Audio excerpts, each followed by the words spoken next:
Hey, well, why don't we get started? Thank you all so much for joining us today.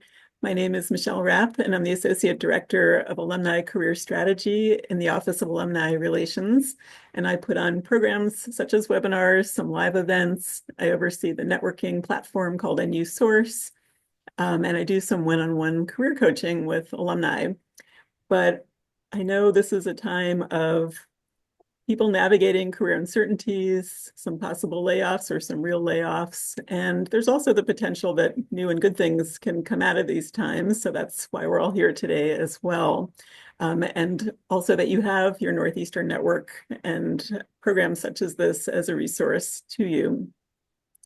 But I'm really happy to have my colleague and friend, Denise Fowler, here today to share her expertise with us. She was the first person I went to when I was thinking about this topic. And she's based in the DC area, so she's in the thick of a lot of this. Some more about her background is Denise is an experienced career development specialist who brings a strength-based and positive framework to inspiring individuals to create professional and life happiness. With 10 years of experience working in the public service field herself and nearly 20 years as a career advisor, including directing two graduate school career centers, Denise has worked with thousands of people across all sectors, a multitude of fields, and 5 continents. Denise is currently the Director of Career Development and Alumni Services at George Washington University's Trachtenberg School of Public Policy and Public Administration. She also founded Career Happiness Coaching, which offers coaching, training, and consulting for individuals and organizations. So welcome, Denise. Thank you so much. Thank you. It's always funny having your bio read to you. I always joke around that my best qualification is I went through my own career pivot at 35 when I lost my job and ended up falling into what I was meant to do in my life. So, Michelle, thank you. It's a gift to be able to present today, to talk with all of you that are here today. I have a lot of materials, a lot of information to go through, but as Michelle and I were talking about this, I would like this to be as interactive as possible. So I will try to monitor the chat. Michelle will monitor the chat. Feel free to raise your hand. I want this to be serving your purposes. So please, much more interesting if you offer up questions versus just listening to me. So with that, let me get us going with this and let me start sharing my screen. Hold on just a second. Great. So let's talk about this, navigating public service nonprofit career pivots in uncertain times. Here's the thing. At this point, for a lot of you, you had your recipes that you have been cooking for, whether you were in federal government, state government, nonprofits, you had your recipes, you knew what was going on, kind of had a sense of what was next. And then this happened, right? And by the way, if any of you are somewhere to turn on a camera, please do. It's always so much more fun to be able to see people's faces than blank screens. I don't care what people are dressed like, looking like, but it's always much more fun to engage in people's faces. So if you can, please. So I can have seen your reactions when you see the kitchen fire, right? So we've got this kitchen fire going on. So the next thing we have to do is we first have to put this out. We don't want to be trying to job search while our kitchen is on fire. And that means breathing, and we're going to talk about that. And then we have to assess and see what ingredients are there. What is still left, who we are. And then we have to start to think about what ingredients are missing, what recipes that we've been cooking will still work, what new recipes we try, and how do we get anybody to try them.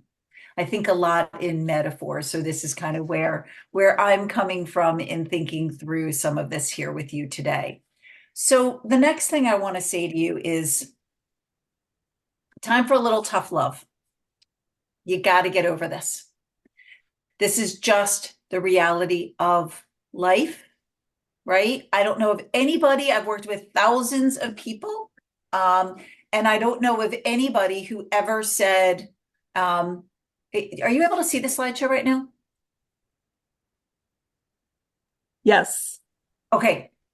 For some reason, I don't know why a line went across like that. So I'm not sure what was happening with something on the slide. I just wanted to make sure. Sure. I've never worked at anybody that said, I love finding a new job. This is great. I just lost my job. The world is in tumult. Okay. It is what it is. It feels scary. And at the same time, do you guys have a red line on your screen, Michelle, with this? Or is it just me? Yeah, I'm seeing that and I don't know why. So I'm going to stop sharing for a second. I'm going to come back to it and then just see if maybe that will fix it. Okay. High tech Um, fix. yeah. Sometimes kind of just hit and restart will do the trick. There we go. All right, that So worked. you need to, good. You need to do it with care. Okay. Take the breath. What I suggest, a couple of things in regards to this is, right now you've got a bunch of people in this call, in this webinar. Maybe you find other people, other peers, finding your own job search council. There's places that do this, these job search councils, but finding your own group of people to work with this. When we talk about networking, I talk to people that you want to find. It's kind of three categories: your champions, your cheerleaders, and your challengers. Your champions are people, and we're going to talk about this, who might be able to connect you with other people. The challengers are people who might push you back and say, really, do you think right now this is the best time to be making this kind of a pivot? And your cheerleaders are what I consider like the Eeyores of the world, that are no matter what, or not the Eeyores, I'm sorry, the challengers are the Eeyores. The cheerleaders are like the Tiggers, that no matter what you do are going to think you're amazing, that you need some of those people like that. Set yourself up for some micro wins, small successes. When you finish one section on your resume, take a walk. One episode of your favorite show, when you send 5 networking emails. Your brain likes this. Your brain likes success. There was one study that was done that I find really fascinating. And when I work with people in career coaching, I think that this study is so essential. There were 3 groups of doctors that were given a patient diagnosis to solve. One group was given nothing. One group was given medical information to read, and one group was given a piece of candy, and they weren't even allowed to have that candy until afterwards. That group of doctors solved the problem faster, more creatively, and less likely to anger, kind of get caught in the way of seeing things the way they always have. So what this suggests is that your brain wants you to be creative, but you have to think about, for you, whether I've had clients who are like, oh, I'm going to put a flower on my desk. I'm going to watch a video. I'm going to have my favorite mug. Things that when you sit down and start to look at your resume, when you look at your networking list, when you're looking for jobs, helps you to take the blinders off and really think in a different way, which is so critical right now. Also, what you need to do is we need to think beyond just that roller coaster to the big picture, right? We need to pull back. If you're early in your career and this happened to you, and say you're in your 20s, you have 80-90% of your career ahead of you to be able to go to different parts. If you're mid-career, the advantage now, if you're looking bigger picture, is you actually have more ingredients, a bigger network to look at. If you're a later career, this might open up some ideas about how to downshift or change directions for this latter part of your career. So this is our reality. We need to work and kind of pull back. One of the things that I sometimes will work with people who are early career and like, oh my God, it's all over. And I'm like, you've been working for 5 years. If you work for 50, 55 years, that's 10% of your career. Even if you're in your mid 30s, 40s, you're not even often at the 50% point of your career. So there's plenty of time to pivot and move with this. But let's get down now to a little bit more of the brass tacks. I had a program recently, and somebody said, like, this is a time for brute force and perseverance. And I came from the nonprofit world. I came from public service. And sometimes one person said, this isn't the time to be as focused on saving the world. This is time to be tactical. So you need to be tactical and pragmatic now. And to really think this through, this is one of those things I find that not enough people do, is to do the math. Really figure out what is your minimum compensation, not just salary, but compensation, factoring in health insurance, anything like that. ideal compensation, factoring commuting costs, health insurance. When I was up in Boston and I pivoted from a nonprofit to university, my nonprofit was paying 100% of health insurance. I didn't even have to put in anything a month. Well, when I was negotiating for my salary at Brandeis, it was important that I factored in that additional thousands of dollars as part of my base salary. So you need to do your math because that's going to help you be much more tactical about what jobs are open to you. Factor in student loans and then do the math again. Because you really, at this point, need to think about, oh, would it be better for me to take a job that is at 75,000 versus 95,000 if it meant that I was not unemployed for 6 months? What if this job got me a foot in the door and I know from my networking that I might be able to use this to that they quickly promote people up? What if I took this, like I know when I first moved to Boston, I took a job at this nonprofit that was going through a transition. They could not pay me, but the experience was indispensable and I got a job on the side. What if you took a short-term job on the side? Would that help for you if it's worth it for that job? So you have to really go hard and fast. And I often tell people come up with potential like 3 different scenarios of a litmus test of 3 different salary points and what's negotiable and non-negotiable for those salary points. Like you might be willing to do this salary point if it was remote and you save the money for commuting costs. So really start to think this through very pragmatically. Within this, you have to think about stepping stones. If you're standing on a rock and you're crossing a river and the water is gushing over you, about to knock you over, you have to think fast and get to higher ground on that river to a rock that is not gushing over. So sometimes if you're in a position where you need a job immediately, you have to take that job. I've worked with people through the years that have taken that job and stayed for 6 months. I've worked with people that through the years have sometimes taken that stepping stone job and ended up really liking it. I'm working with a client now who's come back to me through my career happiness coaching business, who came back after about 2.5, 3 years. Surprisingly, she had left international development many years ago and had pivoted into something domestic and surprised herself so much by how much she liked it. And now she's looking for another job. It can be a both and, but if the water's gushing down, you have to make that move immediately. You have to think, how far can I just go adjacent? How far adjacent? I've had people in education go, okay, right now I just need to go ed tech or to a nonprofit that's kind of in that field. So how far adjacent can you go? And then really having that lens of things being non-linear. Say all the time, it's getting from here to there where there keeps changing. I would love things that are stable. I'm married to a Fed.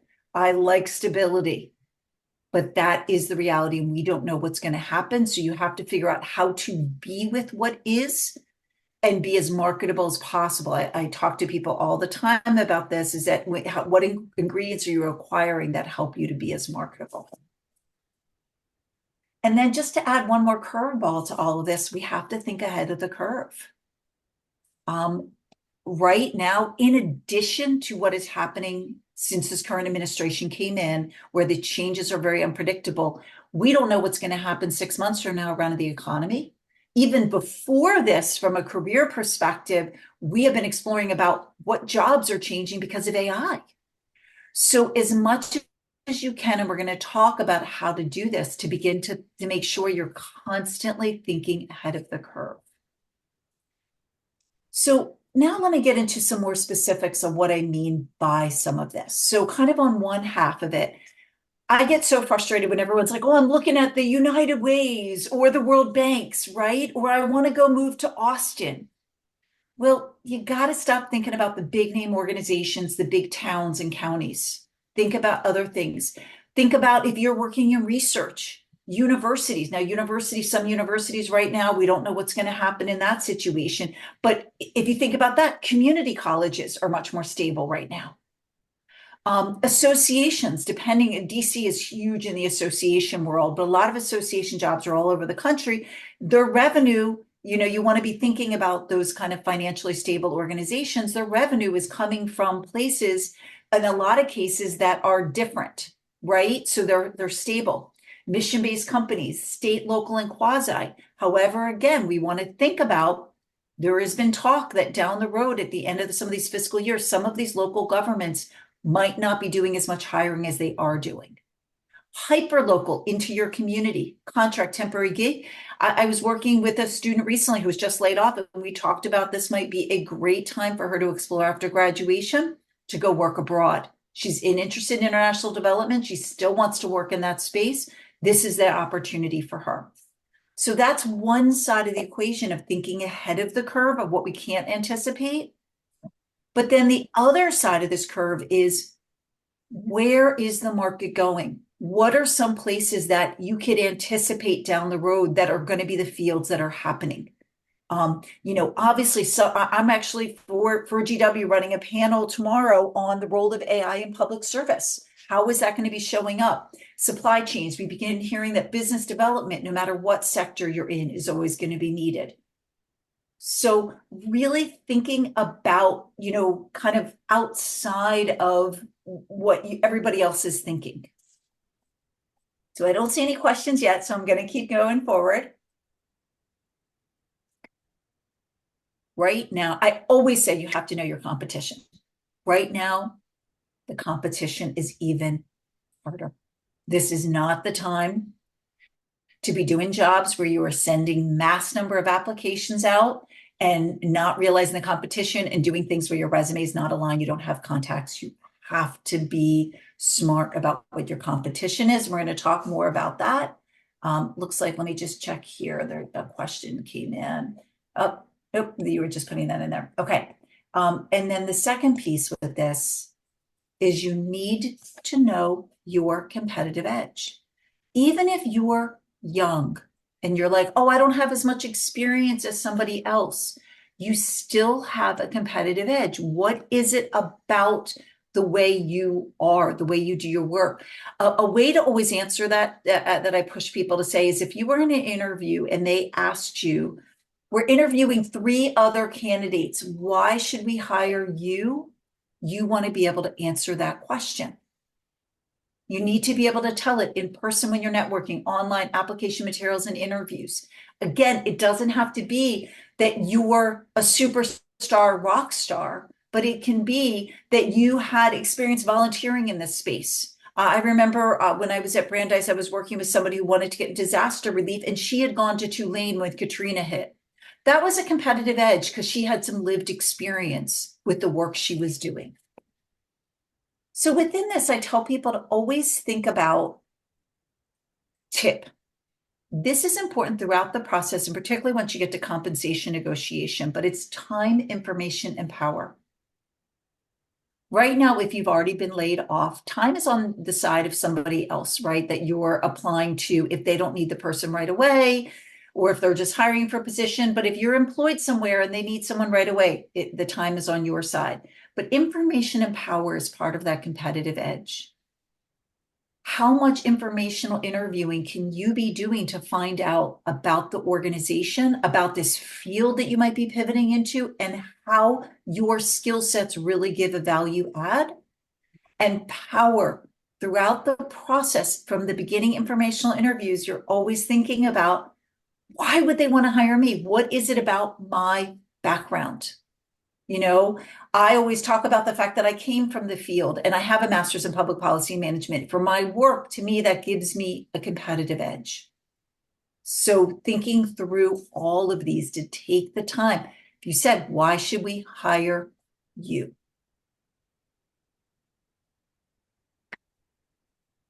I've been doing career coaching a very long time. Michelle, I'm sure you've heard this all the time. There are people like, I'm not good at networking. I don't like networking. I don't know anybody. I mean, I think in my years of doing this, I could probably count literally on one hand the number of people who say they like networking. So you have to stop saying it. Right now, if you're in a moment of panic, it feels transactional, but as much as you can think about it as reciprocal, it's great. I tell people, I don't care where you are in your career, I always tell people to end, before you sign off, an email to people to say, please let me know if there's ever anything I can do for you. I remember when I was earlier on in my career, I used to do a lot of connecting people who were still way above my pay grade and matching them up with each other. That could be a value add. I could volunteer somewhere, send information out for them. So start thinking about that, because even though most people don't like networking, most people do like talking authentically. And even if right now you're in a panic, I need a job either right now or very soon, you still want to be thinking about long-term career capital. How are you investing in your career? You know, everything, and these relationships could be people that you end up hiring down the road.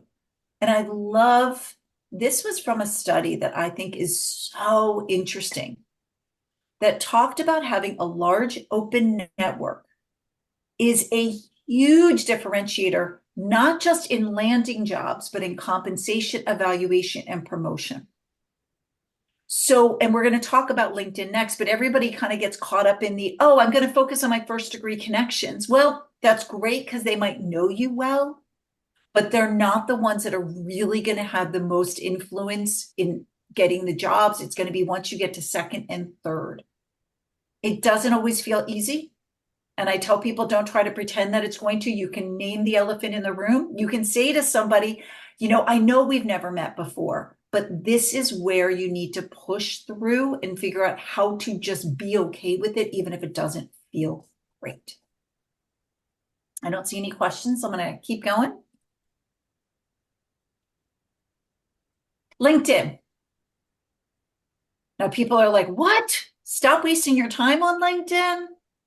Well, the reason I'm saying this is because I don't think a lot of people do LinkedIn well. So I'm going to take a couple minutes here and talk to you about some ways to do LinkedIn differently. Did someone just get a question? Nope, that's just still you. So a couple things that I would say. Several years ago, or not even several years ago, probably several months ago, I was probably talking to people a lot more about LinkedIn and the value of LinkedIn for people's for recruiters. And the reality is, recruiters are probably not using LinkedIn to the same level right now because they're inundated with resumes, right?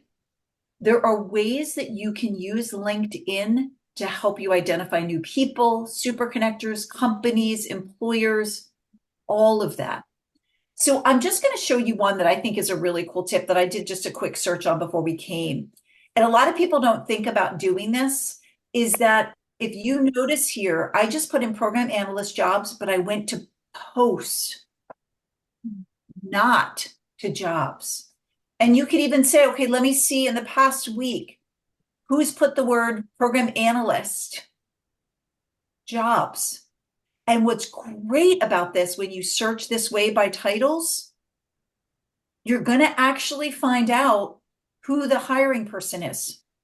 So now you're like, oh, like if I was interested in this, I'm like, oh, look, this national general job, and I'm second degree connection. Is there somebody might be able to do a virtual introduction to me? People are using just posts often much more than jobs.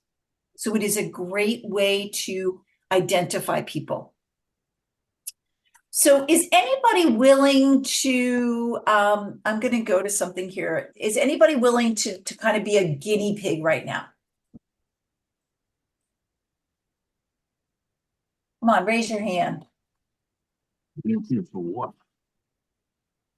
A guinea pig for what? For helping me to think through maybe what they are looking for right now, job-wise. I can do it. Great. So tell me what industry or what employer you're kind of interested in right now. I'm interested in public interest technology, and I do Great. design. Okay. So public interest technology. So I'm going to use Northeastern. If you go to Northeastern, and I'm going to go to alumni, and you've got almost 300,000 people, and I'm going to just put the word public interest. I'm going to try the whole phrase. I don't know if it's all going to come through. I'm going to put in public interest technology in here. So just 4 alum actually came in there with that. But you now have 4 alum that you could potentially start with, right? So you could go and you could look at somebody in there, and I probably would also change this to, and I'm just going to show you a couple different things. I might do something because, you're assuming that someone has all those words in order. I might put the word public interest and technology in there, and you're going to get a lot bigger number of people, but you're going to still, now you have all of these potential people to connect with. And you go over and you're like, oh, what's this person doing? Is this someone I want to connect with that is doing public interest technology? They might not be exactly it, but now you have this person. So say you see what they're doing and say you're interested. I'm just gonna, you could reach out to them on LinkedIn. But what's a better way to reach out to people? Is it LinkedIn or off of LinkedIn? Where do you think you increase the odds of reaching out to people? Me? That person, you still there? Oh yeah. I try to find their other worker email, and in the past I've sent a message in LinkedIn and also an email somewhere else in case they don't use LinkedIn often. Yeah, there are a couple great sites that I have up here. That's hunter.io is a great one. I use hunter.io a lot. And though you can do it by company, and sometimes if you just need to find the email pattern, or you can find the email by name. Also, Strand is another one. These are great ways. I always tell people you find people on LinkedIn, but you don't email them on LinkedIn. People don't, you email them at the organization. You also can actually personalize the email address if you're emailing them on LinkedIn, off of LinkedIn. And it saves you from having to do the premium all the time. So I would absolutely search that, but I want to show you another way to just search this that goes beyond just your university. So I'm going to put in again in here, you said public interest, and I'm going to put the word technology, and I'm just going to do a general search for people. And then now you do need premium, but I think when you're really actively looking, it's worth it for this. Say you're like, okay, I'm really looking for people that are just in Boston that are doing this. I'm going to narrow my search down. Now I still have this. Maybe you had a master's degree and an undergraduate degree, and you can add that filter, or you can do a filter by industry. You're like, oh, I want to talk to people at, a couple of these different companies. Let me narrow this down. This is a great way to not only identify people to network with, but it also gets you to identify other employers that you're like, oh, this hasn't been on my list. And I'm going to use this as an example. This is why I think people don't use LinkedIn really well. That you might say, oh my gosh, I never knew of this company before. This looks like a great company. So you might go over to their website and say, well, this is great. It's really small firm, 2 to 10 employees. What are the odds that I might be able to get a job? But look at this, where pages people also viewed. Now you can look through this list and start to build out a target list of employers. This is how you want to be doing a job search, not just applying for jobs. You want, in an ideal world, you're only applying to very few jobs that you don't have a network for. So you can see all of these different companies and you can play a little bit more with them. You should be following them because a lot of companies will post jobs in their feed. They might have a list of people that came through their yes list, and they might see who's been following them.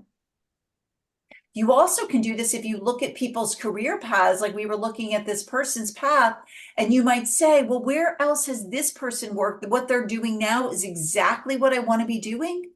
Where else? And it's interesting. Look at that person. That person has a hiring tag. Be a great person to reach out to for an informational interview. So you're basically letting this LinkedIn work for you to have you do this type of research. What are the websites? Hunter.io and Strand. Let me just go to the other one. There's several of them, but I think it's Strand email search. Is it Strand? I just, Mm, mm, no, mm. I'll find what it is because I know I just actually saved it just the other day. But I mean, I use hunter.io because I think they're easy. So, but there's several of them that are like this. But this is how you want to be using LinkedIn. You do need to have a really strong profile. It is important. Why is it important? Because people are looking you up. I'm going to stop sharing for just a second because I'm going to pull somebody else's profile up that I want to show you within this. But I want to just take a quick thing to see if people have any questions about that. Sometimes when people are looking at my screen, they stop with asking questions. I want to ask, does anybody have any questions with any of that LinkedIn before I come back into LinkedIn? Denise, can you say Strand, is that strand.com? I'll have to look for it, Okay. Michelle. I just I was part of a training and I can't find it let me see if I can find it real fast. I can take it. I can go look for it too. Sorry, I got it. It's scrap and that's strand. Sorry, I got it. I'm gonna put it in the chat right Okay. now. Thank you. Yeah. Okay. Let me make sure that okay. So I'm going to go back to the screen and I want to show you somebody's profile to talk through why this is important with what you're doing, even if you're not thinking about a recruiter. This was somebody's LinkedIn who I had come across a little while ago. Without looking at anything else about this person, what do you know about him? Great inviting smile, great banner photo. Look at these very specific words in his headline. Very specific. I know so much about this person without clicking on anything, right? So if you're reaching out to somebody for a networking meeting, and even if you're emailing them off of LinkedIn, you want to include the link to your LinkedIn address in there so they can see what you could bring, why it's worth their time. Look at his write-up. Short paragraphs. I know what this person can do. And they're searchable, but they're interesting. You go down to their about section about what they've done and what they've accomplished. Like even this line when he talks about the name of the company, you know about the person. I always say your resume is a story and LinkedIn is a conversation. You want to invite people in to want to have a conversation with you. So there's a lot of really smart ways. You want to have your profile. You want to have, in an ideal world, at least 300, if not 500 contacts. It's going to increase the number of first and second degrees you have. You want to be following companies to hear about jobs because research shows the ideal sweet spot, not to add pressure, but if you can, is if you're applying, you apply within the first 4 days. And what I tell people, and we're going to talk a little bit more about this, is the second you see a job that you want to apply for, if you haven't already been networking there, or if you have, you reach out to somebody immediately, whether it's someone you know or you don't know, when you say, I would love to reach out and connect with you. Do you have an opportunity? I'm trying to get this application in by early next week, even though I know it's last minute. Because they might reach out to you and say that don't even apply, that the position's already been filled, or the boss is off. This funding's unstable. But if you can connect with them and then you even have an initial call, and even if they can't do a referral, you could say, can I put your name on my cover letter to say that you and I had an informational meeting? You get insights, valuable insights on how to tailor your resume and cover letter and try to get it in with that 4 days. That is the first things you want to be doing. These are the differentiators. This is what makes the difference between somebody who is still searching for a job a year later versus somebody who finds something, even if it is just a stepping stone. So you're using LinkedIn, you're finding new employers, you're identifying critical people, you're reaching out. There are so many ways to use LinkedIn well. Any questions about LinkedIn before we pivot into resumes?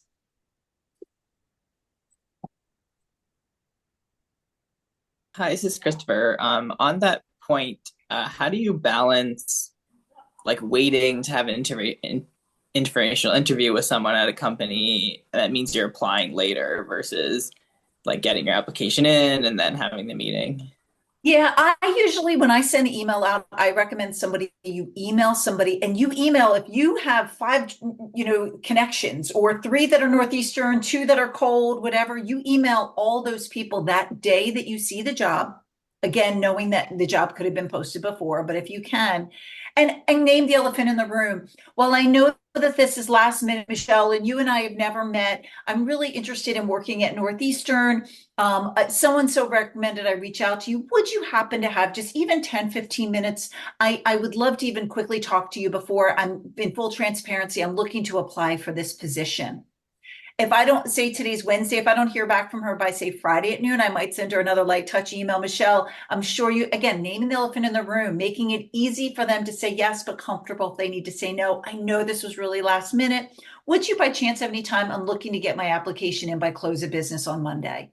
She might not follow up. She might say, I can grab a few minutes, but I would rather you get it in unless the unless you know, or the application clearly states that they are not reviewing applications until they all are in. So that would be always my recommendation. Okay, thank you. Let's see, somebody wrote, some LinkedIn sites demand a resume without a cover letter. What do you do? First of all, you never want to be applying on LinkedIn, ever. You always, unless you can't find it, you never want to use Easy Apply on LinkedIn. You always want to go to the organization site.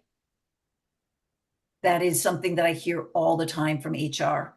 So if they ask for a resume without a cover letter, if they only want the resume and they're very, very clear, they only want the resume, just submit the resume if the application says it. But if not, just PDF your cover letter in connection on the same document with your resume.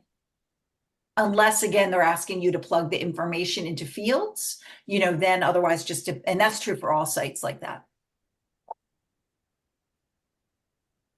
Okay, let's keep going. We're gonna do some more hands-on stuff in a second. So, perfect resume, blank piece of paper. Because the minute someone sees your resume, they're going to judge you. There is no question they are going to judge you. That's why in an ideal world, you're doing so much more. Again, research shows that, you should be doing 60 to 70% of your time for job searching on networking, talking to people, doing your due diligence rather than just applying for jobs. That blanket apply for jobs is just not effective. It was not effective when AI starts coming out because people are tailoring them to AI. So somebody are getting to the screen, and now with this competition. Years ago, JobVite did a study that said from HR, they said 90% of people said their resumes are good. HR said 5% stand out. So many people do not do a strong resume. We're going to talk about that. So with a couple things within this, I always recommend that you create a strong master resume. Whether it's 3-4 pages long that you have written it really well, it becomes so much easier to tailor it. Everybody gets hung up on numbers, dollars, percents as saying results on a resume. That's great if you can do that.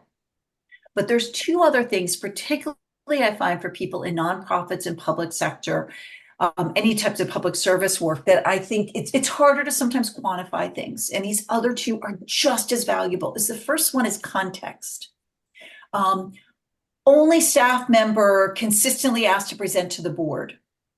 Within, first month of COVID, immediately pivoted all in-person trainings to virtual, and within 6 months received praise from community partners. During a period of staff transition, handled 2 additional people's, colleagues' jobs, positions jobs until the backfill occurred. That tells me so much more about you than using the word adaptable on your professional profile, or versatile, or quick learner. HR says all the time, show, don't tell me. So give me the context about the complexity. During a period of nonprofits merging, or, during a period of, government shutdown, was the only person who was able to do this.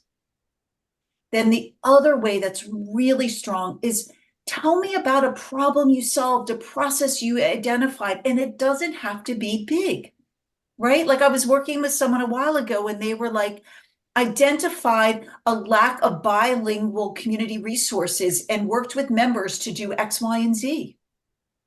Streamlined operations.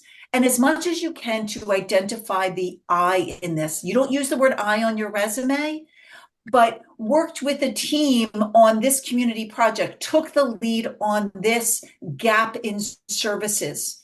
Again, you're telling me so much more about what kind of person you would be without giving me cliched words. I am going to show you something again here to give you some examples. Now, these examples is from a place, and at the end, I'm going to have a slide. And Michelle, I'm going to send you the slides to give out to people. I'm certified in resume writing.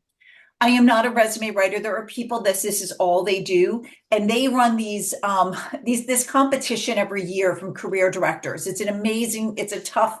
I mean, it was tough even just getting certified. Some of these resumes are really over the top visually. You can do resumes in Word, and I'm going to show you some of the ones that are here. They have quotes and they have charts. Don't get caught up in this. But the reason I want to share this with you, and I pulled some up here, is I want to show you, you can use these as examples because you don't, and we're going to talk about AI. You don't want AI to write your resume. You can have AI help you with your resume, which we're going to talk about, because you need to know your stories. So I'm just going to show you here some of these resumes that just in terms of language that people are using as example. Clean, sharp resume. Created annual campaign that engaged 132 new donors. Assembled first ever fundraising campaign. Pivoted, oh, this was great. Pivoted to online workshops during COVID. Maybe I read that actually, and that reminded me. Team with teachers. So you can see not everything's quantifiable. I pulled up resumes in there, ones that were like public service oriented. So you can see visually nice ways to do this. And at the end of each of these, because these are competitions, they tell you why they did them the way they did them. But collaborated to pioneer first year experience class that transitioned new students to college. So these are just great examples. Launched community engagement initiative. Again, you don't need to do all the fancy schmancy stuff on it, but you can see language to help you think about what you did. Because if you can't tell those stories, you can plug anything into AI and it doesn't matter. It's not gonna do this. And you're not gonna be able to tell your story well on interviews. So again, this link will be in there. There is both, they have the regular ones, and this is this year's. And if you go all the way to the bottom, you go to the past year recipients, and there's tons, and you can see how they're listed by different topics, the different ones. So you can just see, you might find one that's not at all in your line of work, but you like the formatting. These are all done in Word. It's really simple with just kind of lines. You don't even need to do, anything really fancy. But I cannot tell you, if you're going to be judged by that resume, make sure you get to control the narrative. I say to people all the time, the whole process is like the push me, pull me animal from Dr. Dolittle. Absolutely nothing is about you. Everything is about them for the employer, but you get to control the narrative. So I'm looking at time and I want to make sure I keep going. Stop wasting your time on AI. What do I mean by that? Use AI to your advantage. Okay. So this morning, and so I did some 2 examples here of chat and Gemini. Find ones that work for you. I was using chat on something and I thought the way that it was pulling some stuff out, I didn't like. So then, or I went over to, oh no, it was Gemini. And I asked it to put it in a matrix. And this is what it kept coming to me. And I was like, I don't like the way that this is. Even this, it wasn't good. So I was like, let me go back to chat. So find ones that work for you. Also in the resources I'm going to send you is, there's a couple places that I've been following that have really great AI prompts. You want to be very specific. So and one of the things that I always do is I took a job description, a career one, and I was like, very critically analyze this. And I put in the job description, and this is what you want to do first. to tailor your resume before anything. You can then, now once you have a master, you take this and are like, oh, am I even qualified for this? Right? Is this going to be a good qualification for me? And this is all like the free one. Then I might say, okay, I went over here and I said, this is the one I did. I said, analyze my resume. And I said, be critical. Oh, is there a question? Thoughts on someone hiring you to do the resume? That's a great question. There are a couple places that I would recommend. I've actually had people recently work with a place called Brooklyn Resume. It's expensive, and I actually was happy with what they did. Not a lot of, honestly, I've had some clients who paid a lot of money for resumes, and I haven't been happy with them. So I would say get referrals from people. It particularly ones if you have a federal resume, to get it from a federal to a non-federal is definitely harder. There's a place called the Resume Place that is where I got my federal resume certification. I think they've been doing a lot to help people. I'm gonna give you some resources on that too. But you really want to work with someone who knows how to take, and a federal to a non-federal is going to vary in industry. Like my husband's a science guy. His is very different than I'm working also right now with someone that's a budget analyst in the federal government. So very, very different. So you want to think about that. Let's see, was there another question that came in? Yeah, resumes do need to be in date order, but you can put it in different sections. So you could put a section in your resume that says relevant work experience and start with the one that's the most relevant, and then have something down below and it might say additional career history, and you put those other jobs in there. So you could just divide it into two different sections of your professional experience. So I really like using AI to match things up. It can tell you exactly your alignment, and it can tell you, and it was great when it told me this. It was like, oh, what do you need to do? I'm like, oh yeah, I've used Handshake and Simplicity and Banner, but they're not in there. It tells you so quickly how to do this. And I talk back to AI a lot, and that recently I learned a lot that you need to teach it what you want to do. A lot of times, like I hate the word passionate on cover letters and resumes. I have diverse experience. What does that mean? Be specific. So I'll tell it, don't use the word passionate. Don't put the word unique on your cover letter. You know, like, and I make sure that, you know, I tell it what I like and what I don't like. So you want to be using this really well to be analyzing things. If you're doing a career pivot, you might take 5 different job descriptions and say, analyze these and tell me what are the commonalities. Going back to when we first started today and we talked about what ingredients are missing, it might help you to see if you can make this pivot. Let me just see. I think a couple more questions came in before I move on from there. Yeah, you can leave off graduation years if it's down there. You don't want to leave it off if you're recent, but yeah. Age discrimination is real. There is no question. What you want to do is a couple things. Informational interview and look at places that are looking for people with that level of experience, play up that as a competitive advantage. And again, this is where informational interviewing, so they don't judge you by the resume.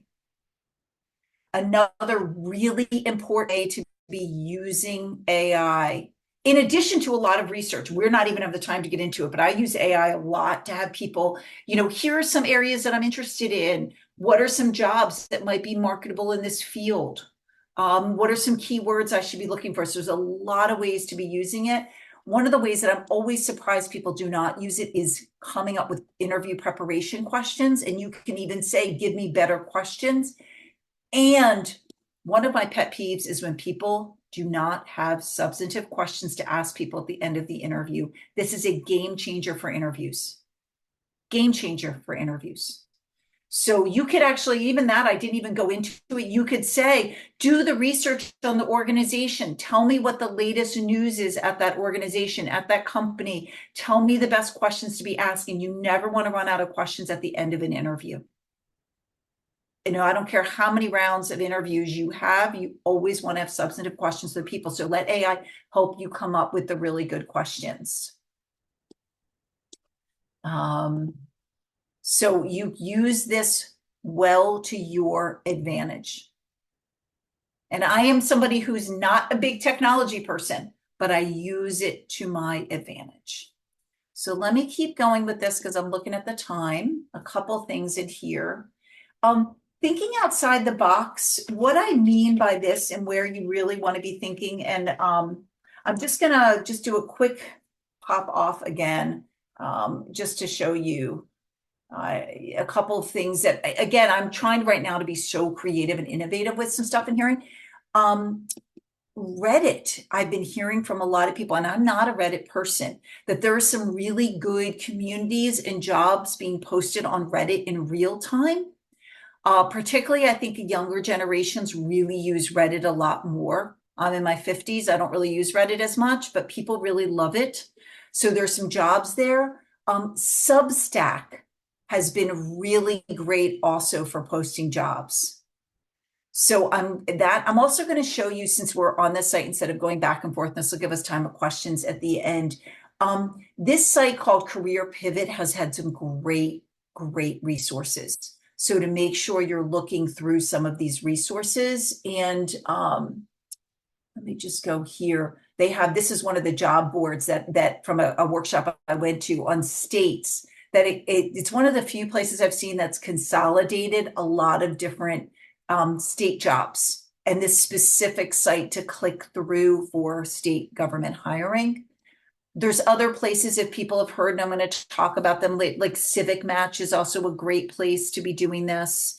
I want to show you, even if you're not pivoting from international development, and this is going to be on the resources that I'm going to provide for you, there's a couple different sites that I think help people. There's been some, because USAID was the first one to go under fire and people losing their jobs, people spent a lot of time developing resources on USAID and transferable skills. And there's just some really good language in here that I think is replicable if you're not at USAID, if you're at federal government and lost your job or about to, or you're a nonprofit. There's just some really good language to help people to do some pivots. So I wanted to make sure I was sharing a lot of these resources that are on here. And this is the one, and again, I'll have the link for this. This is the Teal, has some great chats for prompts for the resume. Really specific. I use it when it comes to the resume. I work with people to make sure that they're asking those questions that I said before about the context and the problem solving. We just dump it into a bullet and not worry about language. Then I'll say to chat, give me 10 different ways to rewrite this bullet. And then we pull different sections so it doesn't feel like it's AI speak, but you have to get the information out there first. Let me see a couple of questions, see if some questions came in. Okay. I'm going to just go to this, and then just for the sake of time, this is all the resources. Again, I'll send this over to Michelle. This is probably the biggest one that I will make sure that you have, that has, and I just put a lot of different resources. Partnership for Public Service has phenomenal resources for federal support right now. Net Impact is just one of those that I think a lot of times people don't think about as being kind of bridging a lot of the different sectors and a lot of different worlds. Association Leadership. Again, I just put a smattering of resources on here. And then finally, what I want to end with is, as you go through this process, you need to think about what of your balls shatter if you drop them and what's going to bounce. You need to be taking care of yourself and your sanity and your family and your life within this, right? Are there some things that if you drop it right now will bounce? If you just take another job, you'll be okay.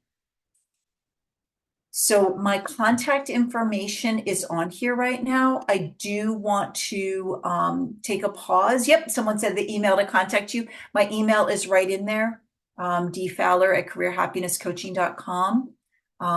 Let me stop sharing, or I'll leave this up here right now if people can get that information and see. I wanted to end with a few minutes left for any other questions people have.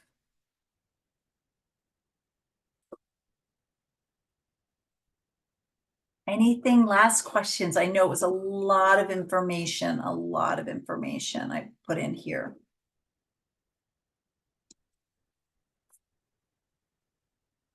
There's a question 3 minutes left.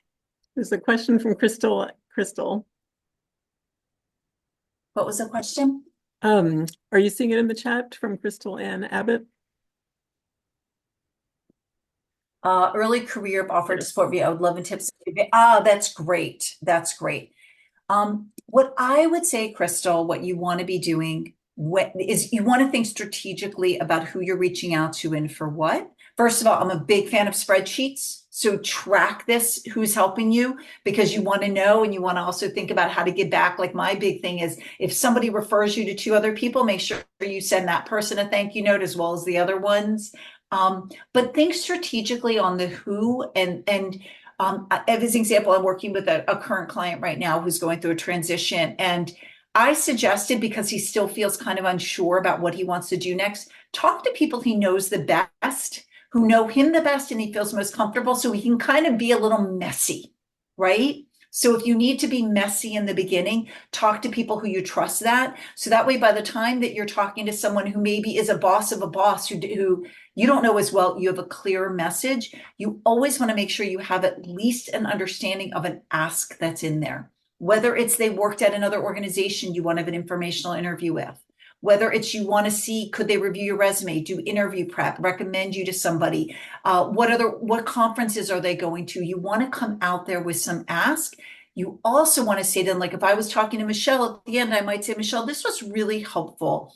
As I continue the process, is it okay if I follow up with you? And if so, what is your preference? Is it to send you an email? Is it to grab more time? You're putting the ball in their court. Then I'm sending her an email, thank you that day. Then a couple days later, I'm adding her to my LinkedIn, personalized a note and adding it to the connection. So being very strategic and judicious with this. Then once you land a job, you might send everybody a note, a thank you, and say, please let me know if there's anything I can do for you. Did it look like another question came in? Nope. Okay. Oh, yeah, here we go. I think we're at time. This was great. And the thing that I would say to you is, as I said, that this isn't easy. I have been through it myself. I am navigating this with people all the time right now. Is just, you've got to take care of yourself and have a long-term picture. You have to. There is no easy way around this. You just have to take care of yourself and breathe and take it step by step. There's a lot of resources, a lot of support, and this will not, how you're feeling now will not always be how you are feeling. Denise, I want to thank you. This is outstanding. I learned some new things, and I know we all did. I think you've put about 4 other workshops into 1 hour, but I like the kind of phrases that you gave us.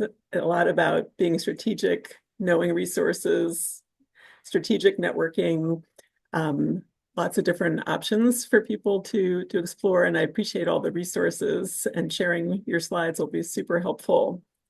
And just I want to say one thing, you have to stay hopeful, because if you right now in this world, if you don't hold on to hope, we're a Star Wars family. So we always believe in hope, and that's the base of everything. And you have to figure out a way for you to maintain that hope. Yes, seeking out support. There can also be job seeking groups, things like that. And I think these times are a bit unique, but I will say, and I think Denise, you may have seen this as well, that the process itself can be difficult in many cases. Sometimes people look back on it in a positive, in the outcome as being positive. So know that something good can come out of it. But if it's a tumultuous time, it's important to have that support and self-care. Thank you all for coming today. Let me know if I can be of help. I'll put my email in the chat as well. And thank you for your good questions. And Denise, again, thank you. This was outstanding. Thank you. Have a good one. Thank you. Bye-bye. Bye-bye.